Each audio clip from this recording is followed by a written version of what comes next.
Hello hi ನಮಸ್ಕಾರ. ನಾನು ನಿಮ್ಮ Yashu Gowda. Welcome back to my YouTube channel. ಎಲ್ಲರೂ ಹೇಗಿದ್ದೀರಾ? ಚೆನ್ನಾಗಿದ್ದೀರಾ ಅಂತ ಭಾವಿಸ್ತೀನಿ. ಇವತ್ತು ನಾನು ನಿಮಗೆ ತಂಪಾದ ಒಂದು ರಾಗಿ ಹಾಲನ್ನ ಹೇಳ್ಕೊಡ್ತಿದ್ದೀನಿ. ಅದು ಹೇಗೆ ಅಂದರೆ, ಈಗ ರಾಗಿನ ಬಳಸದೆ ಬರೀ ರಾಗಿ ಹಿಟ್ಟಿನಿಂದ ಬೇಗ ಮಾಡೋ ಅಂಥದ್ದು. ಇವಾಗ ರಾಗಿನ ಬಳಸಿ ಮಾಡೋದಾದರೆ ರಾಗಿನ ರಾತ್ರಿ ಎಲ್ಲ ನೆನೆಸಿ ಅದನ್ನು ನೀಟಾಗಿ ಸೋಸಿಬಿಟ್ಟು ಫಸ್ಟು ನೀಟಾಗಿ ವಾಶ್ ಮಾಡಿ ನೆನೆಸಿ ಅದನ್ನು ಹುರ್ಕೊಂಡು ಆಮೇಲೆ ನೀಟಾಗಿ ಅದನ್ನು ಪುಡಿ ಮಾಡಿ ಸೋಸಿ ಅದೆಲ್ಲ ಸ್ವಲ್ಪ ಕಷ್ಟ ಆಗುತ್ತಲ್ವಾ.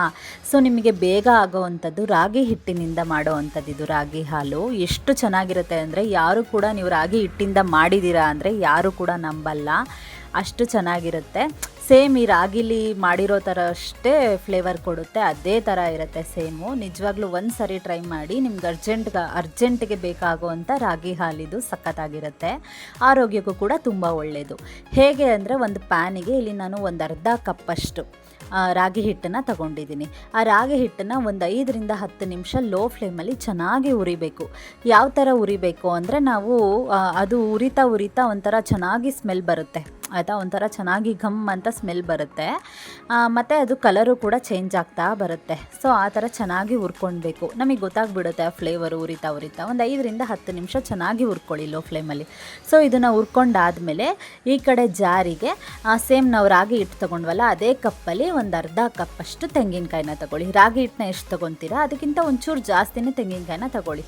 ಒಂದು ಅರ್ಧಕ್ಕಿಂತ ಒಂಚೂರು ಜಾಸ್ತಿ ತೆಂಗಿನಕಾಯಿ ತುರಿನ ತೊಗೊಂಡ್ಬಿಟ್ಟು ಅದಾದಮೇಲೆ ನಾವು ಹುರಿದಿಟ್ಕೊಂಡಿದ್ವಲ್ಲ ಆ ರಾಗಿ ಹಿಟ್ಟನ್ನು ಕೂಡ ಫುಲ್ಲು ಹಾಕ್ಕೊಂಡ್ಬಿಟ್ಟು ಅದಾದಮೇಲೆ ಬೆಲ್ಲನ ನೀವು ಸ್ವಲ್ಪ ಜಾಸ್ತಿ ತೊಗೋಬೇಕು. ಅಂದರೆ ಒಂದು 3/4 ಕಪ್ಪಷ್ಟು ಬೆಲ್ಲ ತೊಗೊಳ್ಬೇಕು ಆಯಿತಾ. ನಾನು ಅದು ಆ್ಯಕ್ಚುಲಿ 1 ಕಪ್ ತೊಗೋಬೇಕು ಅಂತಾರೆ. ನಾನಿಲ್ಲಿ ಒಂದು 3/4 ಕಪ್ಪಷ್ಟು ಬೆಲ್ಲನ ತೊಗೊಂಡು ಅದನ್ನು ಕೂಡ ಹಾಕ್ಕೊಂಡ್ಬಿಟ್ಟು ನಂತರ ಇಲ್ಲಿ ನಾನು 2 ಗ್ಲಾಸಷ್ಟು ರಾಗಿ ಹಾಲನ್ನ ಮಾಡ್ಕೊತಿದ್ದೀನಿ. 2 ದೊಡ್ಡ ಗ್ಲಾಸಷ್ಟು. ಫಸ್ಟು 1 ಗ್ಲಾಸಷ್ಟು ನೀರನ್ನ ಹಾಕ್ಕೊಂಡ್ಬಿಟ್ಟು ಅದಾದಮೇಲೆ ಒಂದು ಏಲಕ್ಕಿನ ಹಾಕ್ಕೊಂಡ್ಬಿಟ್ಟು, ನೀವು ಜಾಸ್ತಿ ಮಾಡ್ಕೊತೀರಾ ಅಂದರೆ 2 ಏಲಕ್ಕಿ ಹಾಕ್ಕೊಳ್ಳಿ. ಒಂದು ಕಪ್ ರಾಗಿ ಹಿಟ್ಟು 1 ಕಪ್ಪು ಕಾಯಿ ತುರಿನ ಹಾಕ್ಕೊಂಡು ಚೆನ್ನಾಗಿ ರುಬ್ಕೋಬೇಕು ಜಾಸ್ತಿ ಜನಕ್ಕಾದರೆ. ಇಲ್ಲಿ ನಾನು 2 ಗ್ಲಾಸ್ ದೊಡ್ಡ ಗ್ಲಾಸ್ ಅಲ್ವಾ, ಸೊ ಅದಕ್ಕೆ ನಾನು ಫಸ್ಟ್ 1 ಗ್ಲಾಸ್ ನೀರು ಹಾಕ್ಕೊಂಡು ಚೆನ್ನಾಗಿ 1 ನಿಮಿಷ ಫುಲ್ಲು ಗ್ರೈಂಡ್ ಮಾಡಿಕೊಂಡೆ. ಅದಾದಮೇಲೆ ಆ್ಯಸ್ ಯೂಶ್ವಲ್ಲು ಮಾಮೂಲಿ ಒಂದು ದೊಡ್ಡ ಪ್ಯಾನಿಗೆ ಹಾಕ್ಕೊಂಡು ಸೋಸ್ಕೊಳ್ಬೇಕು. ಇಲ್ಲಿ ಏನು ಅಂದರೆ, ಕೆಲವರು ಸೋಸಲ್ಲ, ನಿಮಗೆ ಸೋಸ್ಕೊಬೇಕು ಅನಿಸಿದ್ರೆ ಸೋಸ್ಕೊಳ್ಳಿ, ಇಲ್ಲಾಂದರೆ ಬೇಡ. ನಿಮಗೆ ಆ ಥರ ಸೋಸ್ಕೊಳ್ದೆ ಕುಡಿತೀವಿ ಅಂದರೆ ಸ್ವಲ್ಪ ಪಾಯಸ ಥರ ಫೀಲ್ ಆಗುತ್ತೆ, ಅದು ಪಾಯಸ ಕುಡಿಯೋ ಥರ ಫೀಲ್ ಆಗುತ್ತೆ. ನಿಮಗೆ ಹಾಲು ಕುಡಿಯೋ ಥರ ಫೀಲ್ ಆಗಬೇಕು ಅಂದರೆ ಸ್ವಲ್ಪ ಸೋಸಬೇಕು. ಯಾಕಂದರೆ ಸೋಸಿಲ್ಲ ಅಂದರೆ ಏನಾಗುತ್ತೆ, ಮಧ್ಯ ಕಾಯಿ ಸಿಗ್ತಿರುತ್ತೆ, ಅದು ಕೆಲವ್ರಿಗೆ ಇಷ್ಟ ಆಗುತ್ತೆ, ಕೆಲವ್ರಿಗೆ ಇಷ್ಟ ಆಗಲ್ಲ. ಅದಕ್ಕೋಸ್ಕರ ನಾನು ಸೋಸ್ಕೊಳ್ತೀನಿ. ನಾನು ಯಾವುದೇ ರೀತಿ ಹಾಲು ಮಾಡಿದ್ರೂ ನನಗೆ ಸ್ವಲ್ಪ ಸೋಸಿನೇ ಇಷ್ಟ. ನಿಮಗೆ ಸೋಸ್ಕೊಳ್ದೆ ಆದರೂ ಓಕೆ. ಈ ಹೆಸರು ಕಾಳು ಹಾಲೆಲ್ಲ ಮಾಡಿದ್ರೆ ಸೋಸ್ಕೊಳ್ದೆ ಬೇಕಾದರೆ ಕುಡಿಬೋದು, ಯಾಕಂದರೆ ಪಾಯಸ ಥರ ಇರುತ್ತೆ, ಚೆನ್ನಾಗಿರುತ್ತೆ. ರಾಗಿ ಹಾಲೆಲ್ಲ ನನಗೆ ಸೋಸ್ಕೊಂಡು ಕುಡಿಯೋದೇ ಇಷ್ಟ. ನಾನು ಇನ್ನೊಂದು ರೌಂಡು ಮತ್ತೆ ಸೇಮ್ ಅದು ಸೋಸಿದ್ನಲ್ಲ ಅದನ್ನು ಒಂದು ಬಟ್ಲಿಗೆ ಎತ್ತಿಟ್ಕೊಂಡು ಮತ್ತೆ ಮಿಕ್ಸಿಗೆ ಹಾಕ್ಕೊಂಡು, ನೋಡಿ ಈ ಥರ ಬರುತ್ತಲ್ಲ, ಈ ಥರ ಹಿಂಗೆಲ್ಲ ಮೇಲೆಲ್ಲ ಬರುತ್ತಲ್ಲ ಕಾಯಿ ತುರಿ ರಾಗಿ ಹಿಟ್ಟೆಲ್ಲ, ಅದನ್ನು ಮತ್ತೆ ಜಾರಿಗೆ ಹಾಕ್ಕೊಂಡು ಮತ್ತೆ 1 ಗ್ಲಾಸ್ ನೀರು ಹಾಕ್ಕೊಂಡು ಮತ್ತೆ 1 ರೌಂಡ್ ರುಬ್ಕೊಂಡ್ಬಿಟ್ಟು ಮತ್ತೆ ನಾನು ಸೋಸ್ಕೊಂಡೆ. ಅಷ್ಟೇ 2 ಟೈಮ್ ಸೋಸ್ಕೊಂಡೆ. ಸೊ 2 ಟೈಮ್ ಸೋಸ್ಕೊಂಡ್ಬಿಟ್ಟು ಅದಾದಮೇಲೆ ಮತ್ತೆ ನಾನು ಸ್ವಲ್ಪ ಸ್ವೀಟ್ನೆಸ್ ನೋಡಿಕೊಂಡೆ ಎಷ್ಟು ಬೇಕು ಏನೋ ಅಂತ. ನನಗೆ ಇನ್ನೊಂದು ಸ್ವಲ್ಪ ಬೆಲ್ಲ ಬೇಕು ಅನಿಸ್ತಿತ್ತು, ಅದಕ್ಕೆ ಒಂದು ಅರ್ಧ ಸ್ಪೂನಷ್ಟು ಬೆಲ್ಲನ ಬಳಸ್ಕೊಂಡೆ ನಾನು. ನನಗೆ ಬೇರೆಯವ್ರಿಗಾದರೆ ಇದು ಕರೆಕ್ಟ್ ಅನಿಸುತ್ತೇನೋ, ಬಟ್ ನನಗೆ ಇನ್ನೊಂದು ಸ್ವಲ್ಪ ಬೆಲ್ಲ ಬೇಕು ಅನಿಸ್ತು, ಅದಕ್ಕೆ ಒಂದು ಅರ್ಧ ಸ್ಪೂನ್ನ ಹಾಕ್ಕೊಂಡೆ. ನಿಜವಾಗ್ಲೂ ಇದು ಎಷ್ಟು ಚೆನ್ನಾಗಿತ್ತು ಅಂದರೆ, ನಾವು ರಾಗಿಯಿಂದ ಮಾಡಿರೋ ಅಷ್ಟೇ ಟೇಸ್ಟ್ ಕೊಡ್ತಿತ್ತು. ನಾನು ರಾಗಿಲೂ ಕೂಡ ಹಾಲು ಮಾಡಿ ತೋರಿಸಿದ್ದೀನಿ, ಹಿಂದಿನ ವಿಡಿಯೋದಲ್ಲಿ ಇದೆ, ಹೋಗಿ ಚೆಕ್ ಮಾಡಿ.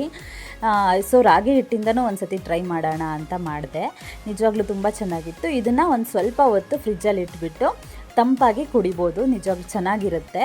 ಬೇಕಾದರೆ ನೀವು ರಾತ್ರಿನೇ ಮಾಡಿಟ್ಕೊಂಡು ಬೆಳಗ್ಗೆನೂ ಕೂಡ ಎದ್ದಿದ ತಕ್ಷಣ ಸರ್ವ್ ಮಾಡಿಕೊಂಡು ಮನೆಯವ್ರಿಗೆಲ್ಲರಿಗೂ ಕೊಟ್ಟು ನೀವು ಕೂಡ ಕುಡಿಬೋದು, ಚೆನ್ನಾಗಿರುತ್ತೆ. ಒಂಥರ ಆರೋಗ್ಯಕ್ಕೂ ಕೂಡ ತುಂಬ ಒಳ್ಳೆಯದು. ಮಿಸ್ ಮಾಡದೆ ಈ ಥರ ಒಂದು ರಾಗಿ ಹಾಲನ್ನ ಟ್ರೈ ಮಾಡಿ, ಒಂದು ಸರಿ ಆದರೂ ಟ್ರೈ ಮಾಡಿ. ರಾಗಿ ಹಿಟ್ಟಿನಿಂದ ಟ್ರೈ ಮಾಡಿ. ರಾಗಿ ಹಿಟ್ಟಿಂದ ಟ್ರೈ ಮಾಡಿದ್ರೆ ನೀವು ಬೇಕಾದರೆ ಡೈಲಿ ಮಾಡಿಕೊಂಡು ಈ ಥರ ಕುಡಿತೀರಾ. ಯಾಕಂದರೆ ಡೈಲಿ ನಮಗೆ ರಾಗಿ ನೆನೆಸಿ ಮಾಡೋ ಅಷ್ಟು ಪೇಷನ್ಸು ಕೆಲವ್ರಿಗಿರಲ್ಲ, ಆಫೀಸ್ಗೆ ಹೋಗಬೇಕಾಗಿರುತ್ತೆ. ಆದರೂ ಈ ಥರ ಕುಡಿಬೇಕು ಅಂತ ಆಸೆ ಇರೋರು ಈ ಥರ ಮಾಡ್ಬೋದು. ನೆಕ್ಸ್ಟ್ ಮುಂದಿನ ವಿಡಿಯೋದಲ್ಲಿ ನಾನು ರಾಗಿ ಹಿಟ್ಟಿನಿಂದ ರಾಗಿ ಹಾಲ್ಬಾಯಿನೂ ಒಂದು ಸತಿ ಟ್ರೈ ಮಾಡ್ತೀನಿ, ಅದನ್ನು ಕೂಡ ನಿಮ್ಮ ಹತ್ರ ಶೇರ್ ಮಾಡ್ಕೊತೀನಿ. ನೀವು ಇದನ್ನು ಒಂದೇ ಒಂದು ಸರಿ ಟ್ರೈ ಮಾಡಿ ನೋಡಿ ಹೇಗಿತ್ತು ಅಂತ ಕಮೆಂಟ್ ಮಾಡಿ ತಿಳಿಸಿ. ಸೊ ಈ ವಿಡಿಯೋ ನಿಮಗೆ ಇಷ್ಟ ಆಗಿದ್ದರೆ ದಯವಿಟ್ಟು ಲೈಕ್ ಮಾಡಿ, ಶೇರ್ ಮಾಡಿ, ಕಮೆಂಟ್ ಮಾಡಿ, ಸಬ್ಸ್ಕ್ರೈಬ್ ಮಾಡ್ಕೊಳ್ಳಿ. ಹೀಗೆ ನನಗೆ ಸಪೋರ್ಟ್ ಮಾಡಿ.